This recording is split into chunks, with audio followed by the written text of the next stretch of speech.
Anda barangkali sudah sering mendengarkan ramalan-ramalan ekonomi. Banyak ramalan yang tidak menjadi kenyataan, tapi juga ada ramalan yang menjadi kenyataan. Apa yang membedakannya? Yang membedakannya adalah ada orang yang mendengarkan dan percaya terhadap ramalan itu. Ini ramalan sains ya, bukan ramalan paranormal. Dan ada orang yang mendiamkannya. Dalam sains juga ada terjadi ramalan yang tidak menjadi kenyataan karena manusia merespons. Dan untuk itulah kali ini saya mengundang seorang anak muda yang membaca kajian ekonomi tahun depan. Apa yang terjadi? Katanya Indonesia memasuki era secular stagnation. Ini bukan sekedar stagnasi, tetapi ini adalah secular stagnation. Kemandekan ekonomi yang mungkin akan berjalan cukup lama. Mari kita lihat diagram pertumbuhan ekonomi kita selama beberapa tahun belakangan ini setelah krisis COVID-19. Kita melihat ternyata pertumbuhan ekonomi kita hanya bergerak di sekitar 5%. Bahkan mulai tahun 2024 kita menyaksikan gerakannya mulai terjadi kemunduran. Dari pertumbuhan 5,11% pada awal tahun 2024, kuartal pertama, kemudian menjadi 5,05% dan terakhir menjadi 4,95%. Jadi sudah di bawah 5% pertumbuhan ekonomi kita. Jadi ini adalah lampu kuning yang harus kita waspadai. Jangan sampai pertumbuhan ekonomi kita bergerak stagnan dan stagnannya ini mandeknya cukup lama. Ramalan-ramalan ekonomi barangkali tidak selalu benar. Dan seperti saya katakan juga tidak ada langkah-langkah dari pemimpin untuk mengambil tindakan mencegahnya. Oleh karena itulah maka perlu kita pikirkan. Anda barangkali pernah mendengar bagaimana Nabi Yusuf menafsirkan mimpi Raja Mesir. Disebutkan di situ Raja melihat ada 7 ekor sapi gemuk dan sapi kurus. Kemudian juga 7 bulir padi yang segar, yang masih hijau dengan padi yang sudah kering. Dan dia meramalkan bahwa Mesir akan melewati 7 tahun masa panen dan 7 tahun masa kekeringan paceklik. Dan akibatnya Raja kemudian mengambil tindakan dan terbukti ternyata Mesir berhasil keluar dari krisis ekonomi yang menyesakkan. 7 tahun tanpa panen tentu sangat berat sekali. Nah, saya kira Indonesia perlu mempersiapkan diri karena Indonesia saat ini tengah mengalami banyak sekali ujian. Lalu kemudian kita juga melihat ternyata 11 sektor telah mengalami penurunan. Ini adalah sektor ekonomi yang penting. Mulai dari pengolahan, penghilangan migas dan batu bara, tekstil, alas kaki, barang galian non-logam, perdagangan kendaraan, kemudian semen, konstruksi, infokom, dan administrasi publik. Ini mengalami penurunan pada sektor-sektor ekonomi yang penting. Dan hanya ada 5 sektor ekonomi lain yang masih mengalami peningkatan. Lalu kemudian kita juga masih menghadapi ancaman-ancaman lain.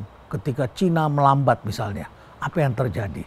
Ekonominya akan menyerang negara-negara lain di sekitar kita dan akan ada efek berantai ke negara lain.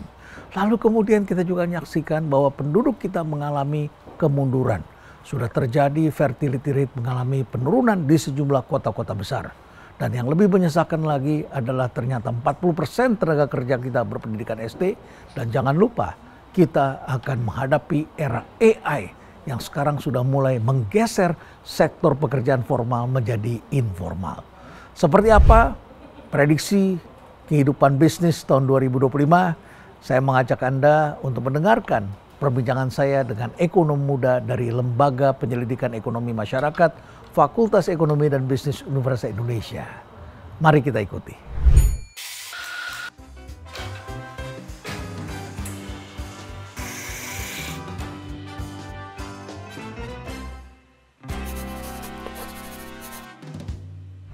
Di tengah-tengah kegalauan masyarakat tentang begitu banyak pungutan dan PPN 12%, dinaikkan dari 11% ke 12%, masyarakat banyak protes, upah belum dinaikkan, dan banyak kecemasan ketika daya beli mengalami penurunan.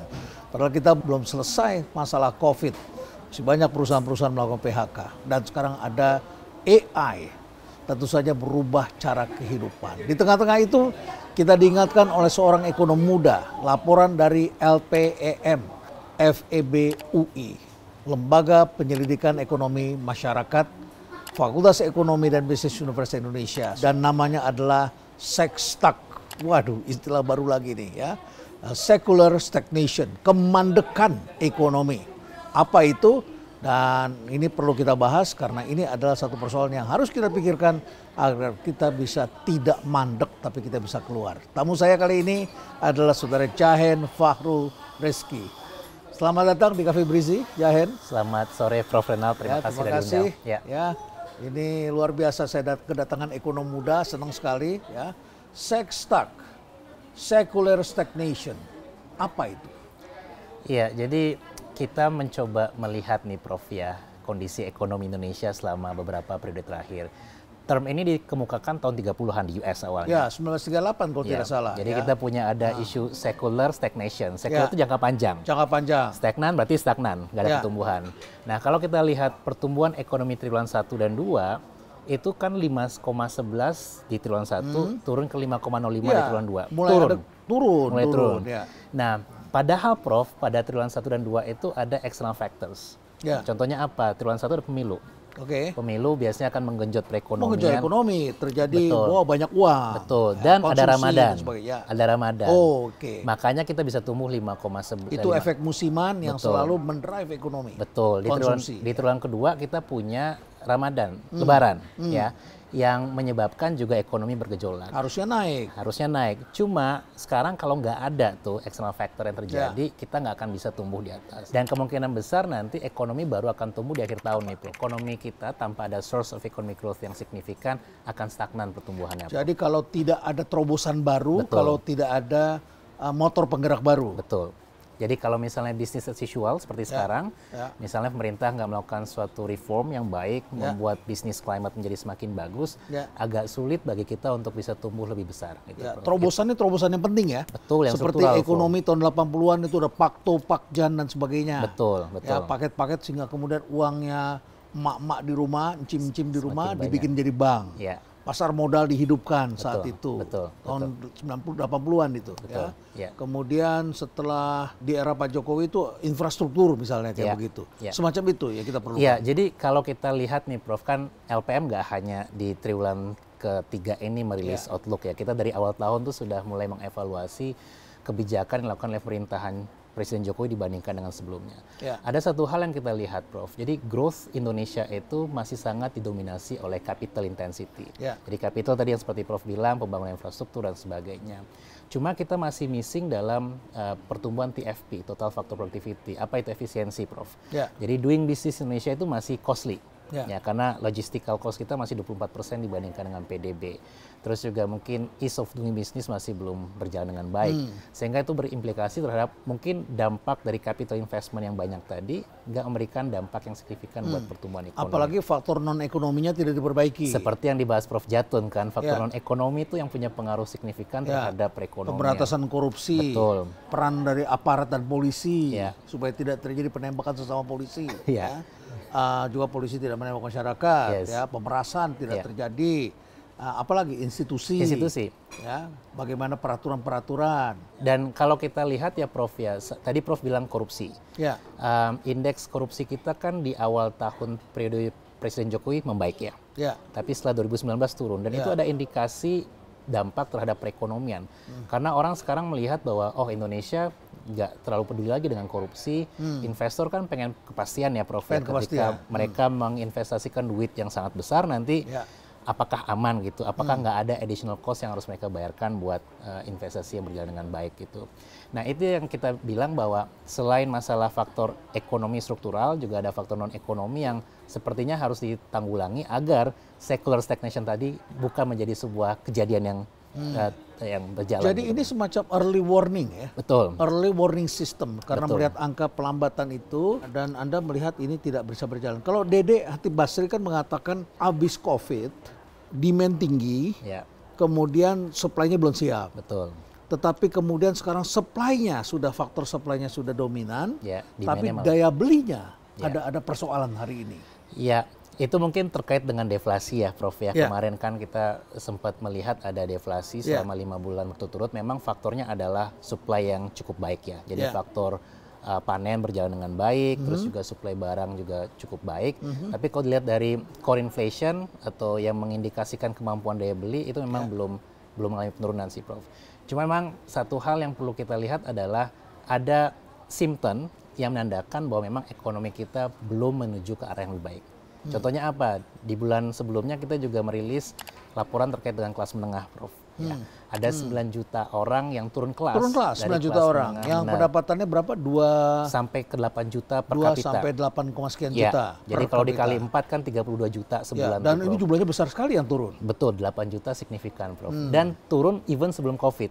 Jadi yang bilang bahwa kelas menengah turun karena COVID, saya rasa itu keliru ya, Prof. Ya, karena banyak. Jadi trennya udah kelihatan sebelum betul, COVID. Sebelum COVID. Dan COVID memperparah. COVID Benar. memperparah. Tapi trennya terjadi even sebelum adanya COVID. Sektor informal membesar. Betul, sekarang sekitar 50-an% kan sektor informal kita, dan that's why mungkin alasannya kenapa perpajakan kita belum optimal, karena ekonomi kita masih dominasi oleh pekerjaan di sektor informal, yang bisa jadi sangat sulit untuk collecting tax di sektor tersebut. Satu sangat sulit, yang kedua mereka sendiri menghadapi ketidakpastian dari hari ke hari. Betul, Prof. Terus kemudian Anda juga mengatakan dalam laporannya di LPM itu, saya membaca ada 11 sektor ternyata yang tidak berkembang. Dari 17, 11 diantaranya mengalami kemunduran. Betul. Jadi hampir semua sektor turun ya, Prof. Sektor yang ya. penting ini ya malah ya. Ya, jadi yang naik justru kayaknya transportasi, kalau nggak salah. Komunikasi juga mengalami kenaikan. Terus juga perdagangan sedikit mengalami kenaikan. Jadi ini kan mengindikasikan tadi Prof bilang dari 17 sektor 11-nya mengalami perlambatan. Even across different sektor ada kegiatan ekonomi yang mengalami perlambatan gitu. Nah, kalau nggak diadres dengan baik, harap kemungkinannya adalah nanti kita nggak akan mendapatkan kegiatan yang lebih baik gitu. Lantas apa yang harus dilakukan oleh pemerintah? Mengadresnya bagaimana? Ini PR-nya berat ya sebenarnya, karena kan ada kebijakan struktural yang harus diadres oleh pemerintah. Kalau kita lihat memang isu utama adalah kita mungkin bisa berangkat dari pertama bagaimana sih source of economic growth gitu. Kalau boleh ngomong teori sedikit, Prof, ya kan ada capital labor. Kebanyakan ekonomi kita masih didominasi oleh capital intensity tadi. Jadi growth dari pertumbuhan capital sangat besar di Indonesia. Tapi untuk labor kita masih kurang mumpuni. Labor itu apa? Pekerja yang semakin terampil. Nah, sekarang tadi Prof cerita di awal ada AI dan sebagainya.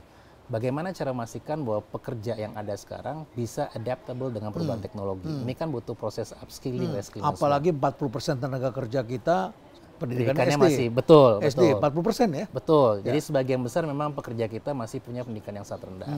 Dan yang terakhir mungkin terkait dengan teknologi. Ya, teknologi efisiensi. Kalau kita pergi ke banyak perusahaan, Prof, ya, itu masih banyak yang menggunakan teknologi yang sudah tua. Ya, sehingga mungkin kemampuan untuk menghasilkan barang lebih baik akan sangat terbatas gitu. Dan mereka nggak bisa produk barang lebih banyak kan, Prof. Dan tidak bisa murah, tidak efisien. Betul, kecepatan dan sebagainya kalah. Betul. Dan implikasinya nanti kan kalau misalnya dalam ekonomi kan nilai tambah ya, tambahan additional produksi. Kalau barang diproduksi nggak ada value added-nya, maka dampaknya ke ekonomi juga nggak akan signifikan. Apalagi yang faktor lain? Kalau misalnya dari segi ekonomi yang lain tetap kemudahan berbisnis ya, Prof, ya. Jadi walaupun kita punya Undang-Undang Cipta Kerja yang juga banyak debate-nya di situ, kita belum melihat bahwa adanya kenaikan yang signifikan. Jadi saya ingat nih, Prof, kan data FDI di Indonesia dibandingkan dengan negara lain. Setelah UU CK itu ada, justru FDI kita pertumbuhannya lebih lambat ketimbang negara lain. Setelah Undang-Undang Cipta Kerja, pertumbuhannya lebih lambat. Lebih lambat dibandingkan dengan negara yang lain gitu. Jadi tidak menciptakan pekerjaan. Betul. Jadi belum memberikan dampak yang diharapkan oleh pembuat kebijakan. Itu real ya, datanya terlihat sekali di situ. Jadi kalau dibandingkan dengan negara lain, dengan segala gelontoran kebijakan pemerintah, malah FDI yang muncul ke sini ataupun datang ke sini foreign tidak direct sebanyak investment, investasi asing tidak sebanyak dari ke negara lain. Ya, negara lain. Jadi mungkin apa yang salah kan jadi pertanyaannya kan ya, apakah misalnya tadi faktor non ekonomi yang berjalan belum mampu membuat orang yakin untuk memberikan atau investasikan duitnya ke Indonesia. Dan banyak kebijakan lainnya, Prof. Sebagai contoh, kebijakan industri. Ya, kita punya yang namanya TKDN, kandungan dalam negeri kan ya. Itu banyak pros and cons-nya. Ya, kita paham kenapa pemerintah melaksanakan itu karena untuk mengembangkan industri lokal. Ya, dan seringkali tidak tersedia pada waktu COVID itu, kapal tidak datang, bahan mentah tidak ada. Betul. Cuma unintended consequence dari kebijakan itu kan berarti perusahaan lokal harus mencari supplier dalam negeri untuk bisa menyediakan barang mereka. Kalau ada oke, Prof, ya. Tapi kalau nggak ada kan berarti mereka kelimpungan nantinya. Dan belum tentu misalnya barang yang diproduksi oleh perusahaan dalam negeri itu punya harga yang kompetitif. Karena tadi economic of scale-nya mungkin nggak terlalu besar. Teknologinya masih lama, Prof. Jadi ini mungkin beberapa hal yang menjadi faktor penghambat ekonomi kita bisa tumbuh lebih tinggi.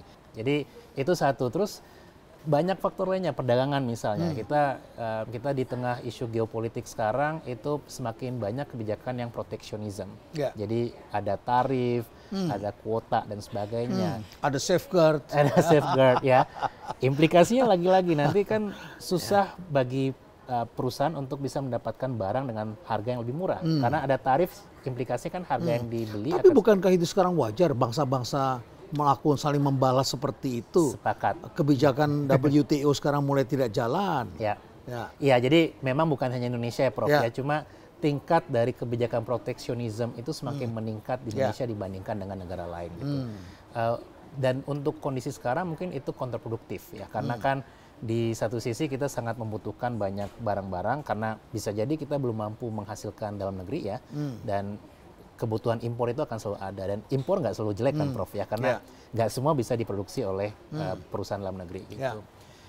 Itu mungkin beberapa hal yang kami rasa menjadi faktor penghambat ya. Dan terakhir kita di triwulan kedua juga bikin studi soal labor productivity, Prof.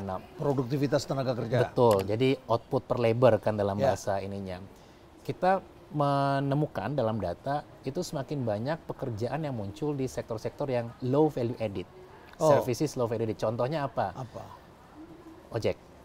Gojek. Pengantaran itu, logistik. Itulah pekerjaan yang banyak muncul sekarang, Prof. Padahal kan mereka in terms of value added nggak banyak kan. Nah, kalau value added-nya rendah berarti nggak memberikan dampak. Ukuran value added ini apa? Jadi nilai tambah, Prof. Misalnya kita melihat kalau di ekonomi kan berapa tambahan produksi yang didapatkan dari hasil pengolahan. Ya kan? Kalau Gojek kan hanya biaya antar, Prof.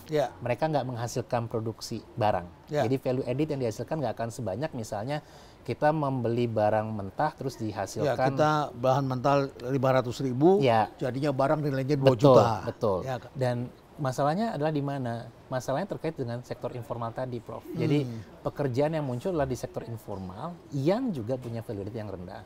Kan harapannya kita punya banyak pekerjaan baru di manufacturing misalnya, atau di sektor-sektor yang menghasilkan produk yang punya nilai tambah tinggi. Nah, dalam beberapa tahun terakhir itu nggak terjadi secara signifikan, Prof. Jadi kalau misalnya kita pengen mengatasi masalah ekonomi yang sepertinya tadi secular stagnation, hal-hal seperti ini sebaiknya menjadi hal yang dipikirkan oleh pemerintah agar kita nggak terus masuk jurang istilahnya, Prof. Ya. Kalau dilihat hanya dari 2 kuartal, saya kira mungkin kita masih belum bisa menyimpulkan. Tapi di triwulan ketiga kan pertumbuhan kita 4,95. Lebih turun lagi. Lebih turun lagi. Dan itu kenapa kita bilang ini warning sign? Karena di triwulan 1-2 kita punya faktor eksternal yang membantu tadi, Prof. Tadi efek musiman. Kejadian sesaat. Once nggak ada turun kan, Prof, ke 4,9. Tahun depan apa? Nah, makanya. Hanya lebaran adanya. Bisa jadi. Pilkada, pilpres nggak ada tahun depan. Nggak ada. Pesta demokrasi nggak ada. Iya, jadi kalau pemerintah nggak mengadres hal ini, kita mungkin akan terus mengalami penurunan pertumbuhan ekonomi. Jahen, kita ngopi dulu ya, karena di sini kopinya enak.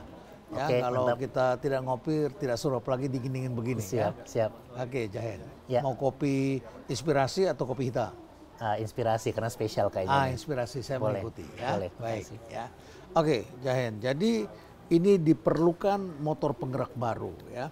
Lantas kemudian sekarang ada PPN akan dikenakan. Walaupun kita sudah beredar isu tekanan masyarakat sangat besar, mulai terjadi sentimen-sentimen dan masyarakat mulai tidak happy. Betul. Dari 11% jadi 12%. Apa yang Anda lihat? Apakah ini akan memperburuk atau justru malah bisa meningkatkan? Kita perlu melihat pertama kenapa pemerintah mengambil keputusan ini ya, Prof. Jadi ini kan lanjutan dari Undang-Undang Harmonisasi Peraturan Perpajakan, di mana dalam aturan tersebut di tahun 2021 pajak PPN akan naik dari 10 ke 11 dan ditulis juga bahwa akan naik di 2025. Ini sesuai dengan undang-undang. Betul, sesuai dengan undang-undang.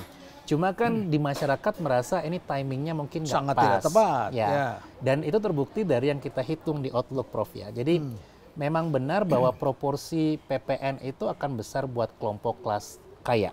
Karena kan banyak PPN itu dikecualikan buat makanan dan sebagainya. Jadi hanya ke barang-barang yang fancy products misalnya. Tapi secara proporsi kenaikannya, Prof, itu akan memberatkan kelompok kelas menengah ke bawah. Jadi secara percentage point itu lebih besar dampak yang dirasakan oleh kelompok menengah dan bawah dibandingkan dengan kelompok kaya. Misalnya bagaimana? Misalnya gini, di awal kelompok miskin membeli barang itu harganya 100.000, Ya. ya kan? Ya. Naik 12% berarti kan 120.000, Prof. Ya. Bagi mereka kan itu substansial ketimbang bagi orang kaya, Oh. ya kan? Ya kan 20.000 bagi Ya. orang menengah Ke atas ya. menengah ke atas kecil, Prof. Kecil. Cuma buat kelompok menengah ke bawah 20.000 itu bisa buat makan, Prof. Ya, itu Ya kan? pendapatan satu hari. Betul. Ya. Jadi secara kepatutan, secara kepantasan kayaknya bisa jadi dengan kondisi sekarang menaikkan PPN ke 12% mungkin tidak pas. Pemerintah kan bisa melakukan banyak hal ya. Kalau misalnya pengen meningkatkan pendapatan pemerintah, Ya. mereka bisa coba untuk expand kebijakan perpajakan. Ada sektor-sektor mungkin yang belum dipajaki bisa kena Misalnya pajak. apa? Yang belum Misalnya dipajaki? sekarang kayak digital, kripto dan sebagainya kan itu masih minim tuh Prof oke. pendapatannya. Ya, Atau sektor hiburan yang terselubung ya. betul, Masih yang banyak sekali yang masih belum Ya. optimal dan kita juga melihat Prof ya, kebijakan yang sekarang itu belum optimal. Jadi ada yang namanya VAT ratio. VAT ratio itu seberapa value added tax ratio. rasio pajak pertama nilai. Betul. Oke. Jadi seberapa besar sih optimalisasi dari penerimaan pajak kita? Nilainya itu masih 50%, Prof. Jadi sebenarnya even existing policy itu belum mampu meng-capture 100% potensi itu. Nah, apa masalahnya tadi balik ke informal sector. Contoh kalau Prof Renald beli makanan di pinggir jalan, Oh, nggak itu bayar. sektor informal dan Yes. ya, kita nggak bayar kan? nggak bayar dan mereka juga tidak tercatat sebagai Betul. wajib pajak. Nah, ya. itu yang mungkin sebenarnya menjadi salah satu hal yang bisa dijadikan pilihan ya. Tapi kasihan dong kalau rakyat Betul. kecil, sektor informal, rumahnya Betul. saja nggak cukup. Dia berdagang untuk makan, Ya. bukan untuk mencari kekayaan. Sepakat. Ya. Jadi memang upaya yang harus ditingkatkan adalah gimana caranya agar semakin banyak formal Ya. sektor di ekonomi. Kemarin BPS merilis kontribusi informal itu masih 55%, Prof. Jadi masih sangat dominan dampak dari informal sektor buat ekonomi kita. Ya. Pemerintah mungkin perlu meningkatkan, mengekspand itu jumlah dari formal sektor sehingga nanti pendapatan perpajakan akan semakin signifikan.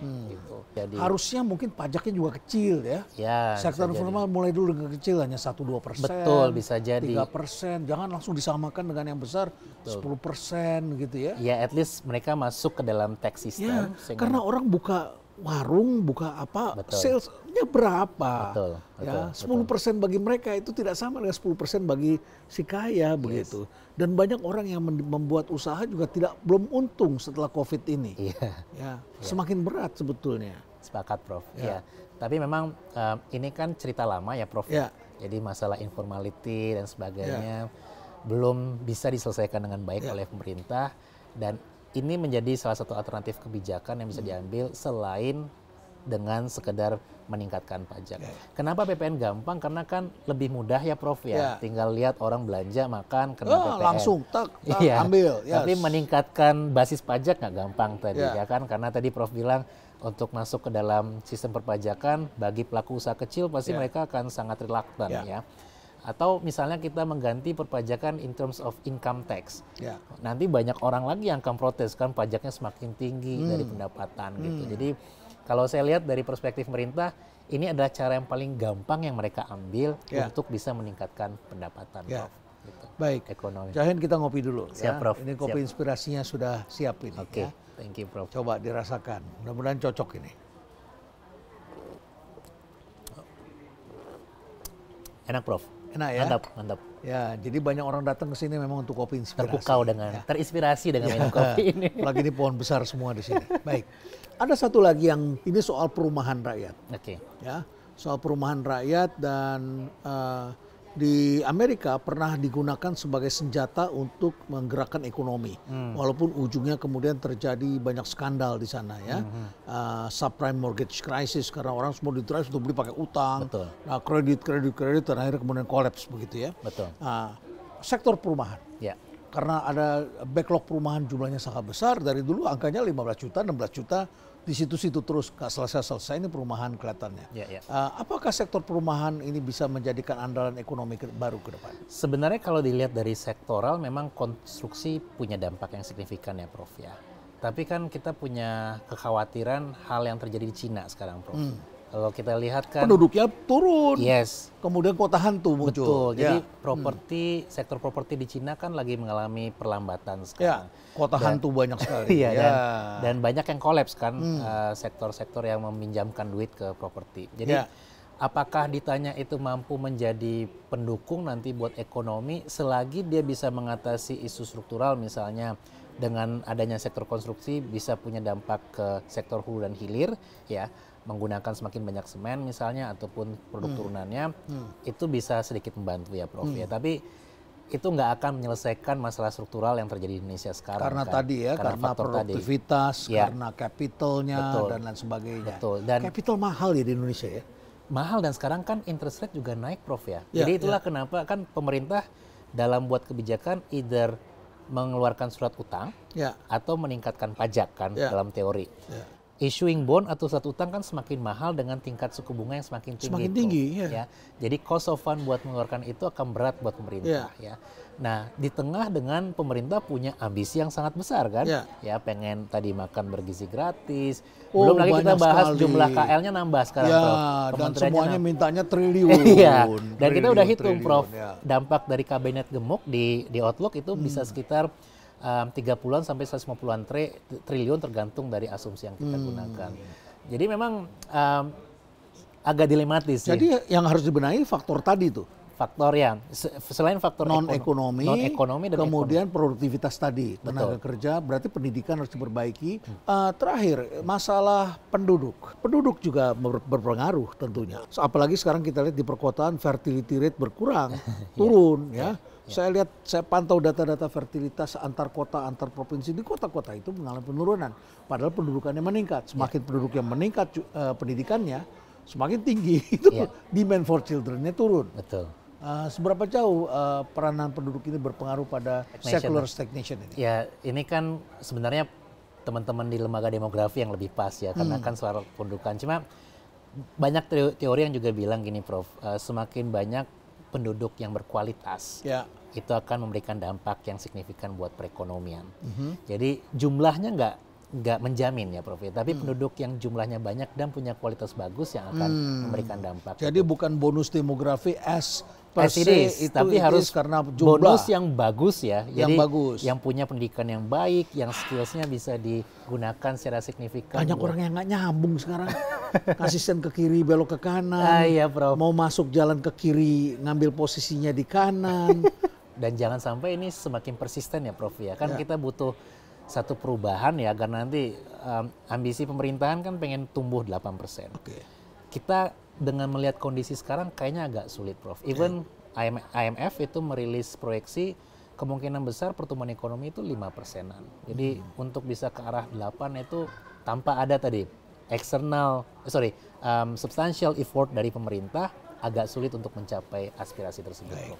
Saya kira inilah percakapan yang penting. Ini adalah early warning system karena LPM, FEB, UI telah mengatakan Indonesia mulai memasuki gejala secular stagnation. Secular artinya dalam jangka panjang, dan stagnation ya stagnasi, kemandekan. Kemandekan dalam jangka panjang kalau pertumbuhan ekonomi kita begini-begini saja, sementara faktor-faktor mendasarnya tidak kita perbaiki. Ini tentu akan berdampak besar bagi dunia usaha di Indonesia karena akhirnya pasar yang ada ini tidak punya uang. Dan kalau tidak punya uang, tidak punya pekerjaan, tidak punya uang atau pendapatannya semakin turun, maka ini akan berdampak pada pendapatan perusahaan. Dan tentu saja pemerintah harus memikirkan ini dan mencari motor penggerak ekonomi dan perhatikan faktor-faktor non-ekonomi. Sekali lagi faktor non-ekonomi ini adalah sangat mendasar dan penting sekali karena kita berada dalam dunia yang bergejolak ya, dan banyak sekali yang kita sebut sebagai brittle, yaitu illusions of strength. Jadi seakan-akan kita kuat, tapi sebetulnya itu adalah bisa jadi itu ilusi. Namun bagi sebagian orang juga melihat ini adalah opportunity. Tergantung Anda melihatnya bagaimana. Tapi yang jelas kita harus memperbaikinya. Ya, dari dan kajian. harus ada respons dari pemerintah kan. Dari Karena kalau pemerintah. enggak tadi ketakutan kita akan secular stagnation bisa terjadi, Bisa dan terjadi membahayakan dan buat semakin perekonomian kita. baik. Terima kasih. Thank you Yahin. Prof. Thank you sudah Semakin diundang, Prof. sukses ya. Siap, Dan Prof. saya ingin terus melihat ekonomi-ekonomi muda muncul di panggung ini dan bisa memberikan warna baru karena kalianlah yang mewakili generasi baru. Siap, Tentu Prof. saja ini penting bagi bangsa kita. Ya. Makasih, Prof. Makasih atas kehadirannya dan stay relevant.